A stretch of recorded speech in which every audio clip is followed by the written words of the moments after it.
అనుమానాస్పద మృతి కేసును హత్యా కేసుగా నిర్ధారించడం జరిగింది. ఈ కేసులో మహిళతో సహా 6 మంది అరెస్ట్ చేయడం జరిగింది. వివరాల్లోకి వెళ్తే బోర్గా గ్రామంలో ఒక వ్యక్తి అనుమానాస్పదంగా మృతి చెందాడు. ఆ వ్యక్తి యొక్క మృతదేహాన్ని అదే రోజు పూడ్చివేయడం జరిగిందన్న సమాచారం పోలీసులకు రావడం జరిగింది. ఆ సమాచారం మేరకు విచారించి ఒక కంప్లైంట్ తీసుకోవడం జరిగింది. 22/12/2025 రోజు కంప్లైంట్ తీసుకోవడం జరిగింది. ఈ కంప్లైంట్ బేస్ చేసుకుని పోలీసు వారు 24/12/25 రోజు డాక్టర్ల సహాయంతో బాడీని ఎగ్జామినేషన్ చేసి పూర్తిగా ఎగ్జామిన్ చేయడం జరిగింది. ఆ తర్వాత కొంత అనుమానాస్పదం ఉండడంతో ఎవరైతే అనుమానాస్పదంగా భార్య పేరు చెప్పడం జరిగింది స్వప్న, దాంట్లో ఆమె ప్రియుడు అయినటువంటి రమేష్ను కూడా ఇద్దరిని కూడా దిలీప్ను అదుపులోనికి తీసుకోవడం జరిగింది. అదుపులోనికి తీసుకొని విచారించినప్పుడు కొన్ని వాస్తవాలు వెలుగులోనికి వచ్చాయి. స్వప్న తర్వాత దిలీప్ ఇద్దరు కూడా చాలా రోజులుగా ఒక సావాసం చేస్తూ ఉన్నారు. సౌమ్య మరియు దిలీప్ ఇద్దరు కూడా సావాసం చేస్తూ ఉన్నారు. వీరిద్దరు కూడా కాకతీయ ఒలింపిక్ స్కూల్లో పనిచేస్తున్నప్పుడు పరిచయం ఏర్పడింది. ఆ పరిచయం కాస్త వాళ్ళకి దగ్గరి సంబంధాలు ఏర్పడాయి. దాంతో ఏ విధంగా అయినా ఈ సౌమ్య తన భర్తను ఏ విధంగా దూరం చేయాలనే ఉద్దేశంతో ఆయన వేధిస్తున్నాడని తరచుగా తనకి దిలీప్ చెప్పడం జరిగింది. ఆ దిలీప్ అలా బ్రదర్ అభిషేక్ ఈ విషయం చెప్పడం జరిగింది. వీరిద్దరు కలిసి ఆగస్టు 12వ తారీఖు ఏ విధంగా అయినా ఇతన్ని చంపాలి అనే ఉద్దేశంతో ఇతన్ని యాక్సిడెంట్ చేయడం జరిగింది. దాంట్లో ఇతను ఎస్కేప్ చేయడం జరిగింది. ఇతనికి ఒక హ్యాండ్ ఫ్రాక్చర్ జరిగింది. దాని తర్వాత ఇతనికి అన్నోన్ వెహికల్ అని చెప్పి కంప్లైంట్ చేయడం ద్వారా ఆ కేసును రిజిస్టర్ చేసి ఇన్వెస్టిగేషన్ చేస్తుంది.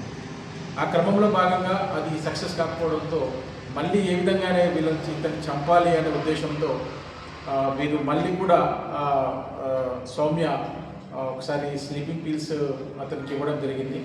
అయినప్పటికీ కూడా అతనికి ఏం కాలేదు. ఆ తర్వాత ఏ విధంగా చంపాలని గట్టిగా పట్టుబట్టడంతో దిలీప్ వాళ్ళ బ్రదర్కి అభిషేక్కి చెప్పడం జరిగింది. ఈ అభిషేక్ వాళ్ళ ఫ్రెండ్స్ అయినటువంటి జితేందర్, శ్రీరామ్, రాకేష్ అండ్ మోసిన్ పిలిచి వీళ్ళతో కలిసి విచారించి ఏ విధంగా చంపాలి అని చెప్పేసి వాళ్ళతో ఒప్పందం చేసుకోవడం జరిగింది. ఒప్పందం భాగంలో వాళ్ళు 35,000 రూపాయలు డిమాండ్ చేయడం జరిగింది. దాంట్లో భాగంగా సౌమ్య తన దగ్గర ఉన్న ఒక ఉంగరాన్ని తాకట్టు పెట్టించింది. దిలీప్ ముత్తూట్ ఫైనాన్స్లో తాకట్టు పెట్టి 33,000 రూపాయలు వచ్చినాయి. దానికి 2,000 అదనంగా కలిపి 35,000 రూపాయలు వీళ్ళకి ఇవ్వాలనే ఉద్దేశంతో 14వ తారీఖు ఈ డిసిషన్ తీసుకోవడం జరిగింది. 19 రోజు మొదటి విడతగా ఈ ముగ్గురికి 20,000 రూపాయలు ఇవ్వడం జరిగింది. అదేవిధంగా మళ్ళీ 15,000 రూపాయలు వీళ్ళకి ఇచ్చారు. వీళ్ళ ప్లాన్ ప్రకారం 19th రోజు ఇతను పండుకున్నప్పుడు ఇతనికి స్లీపింగ్ పిల్స్ ఇచ్చి చంపాలన్న ఉద్దేశంతో మొత్తం కూడా ప్లాన్ చేసుకున్నారు. ఆ ప్లాన్లో భాగంగా రాత్రి ఎవరైతే సౌమ్య ఉందో సౌమ్య స్లీపింగ్ పిల్స్ ఇచ్చారు. ఇచ్చిన తర్వాత ఇదే విషయాన్ని దిలీప్కి చెప్పడం జరిగింది. దిలీప్ తర్వాత అభిషేక్ వాళ్ళ ఎవరైతే సుపారీ తీసుకున్నారో వాళ్ళని కాంటాక్ట్ చేశారు. వాళ్ళు ఎవరికి కూడా రెస్పాన్స్ ఇవ్వకపోయేసరికి వీళ్ళే వేచించి తర్వాత అభిషేక్ దిలీప్ ఇద్దరు కలిసి ఒక స్కూటీ పైన రావడం జరిగింది. డీసీ ఇంటికి వచ్చేసిన తర్వాత ఏ విధంగా అయితే మనకి సౌమ్య చెప్పిందో ఆ సౌమ్య చెప్పిన దాని ప్రకారం అతను నిద్రపోయి ఉన్నాడు. అతను దిండు పెట్టి అదేవిధంగా టవాల్ పెట్టి అతను స్ట్రాంగులేట్ చేసి దిండుతో స్మోదరింగ్ చేసి చంపడం జరిగింది.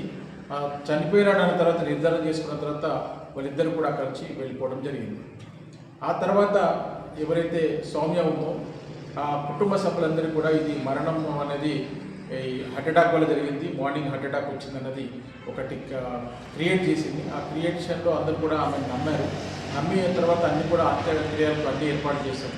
అంత్యక్రియలో భాగంగా ఫోటో తీస్తున్నప్పుడు ఏదైతే ఒకటి గొంతు పైన ఒక ఏదైతే స్ట్రాంగులేషన్ ఇంజురీ ఉందో ఆ ఇంజురీ కనబడడం జరిగింది.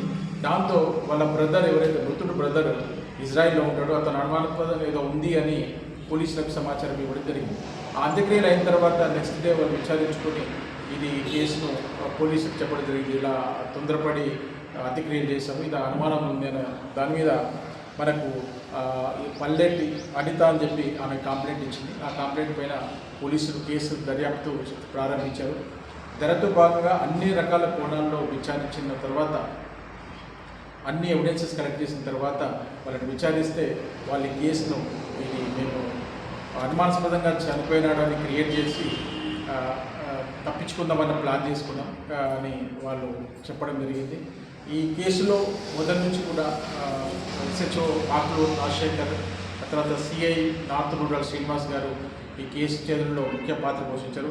అదేవిధంగా కానిస్టేబుల్ ఆఫీసర్స్ అందరూ కూడా ఈ కేసులో, ముఖ్యంగా హెడ్ కానిస్టేబుల్ రాజేశ్వర్, అలానే PCలు చందు, బాలలింగం, రాకేష్, రామకృష్ణ, శ్రీనివాస్, శ్రీకర్ గౌడ్ అందరూ కూడా చాలామంది టీం సభ్యులు కంటిన్యూస్గా ఎఫర్ట్ చేయడం వల్ల ఈ కేసు అనుమానాస్పద వృత్తి నుంచి ఒక మర్డర్ కేసుగా ఇది నిర్ధారణ చేయడం జరిగింది.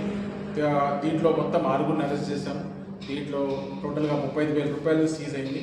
అలానే నేరానికి ఉపయోగించిన దిండుగా టవాలు, అలానే స్కూటీ, అవన్నీ కూడా ఫోన్లు కూడా రికవరీ చేయడం జరిగింది. ఇంకా మరికొంత ఇన్వెస్టిగేషన్ పెండింగ్ ఉంది. మోసింగ్ దీంట్లో అరెస్ట్ కావాలి.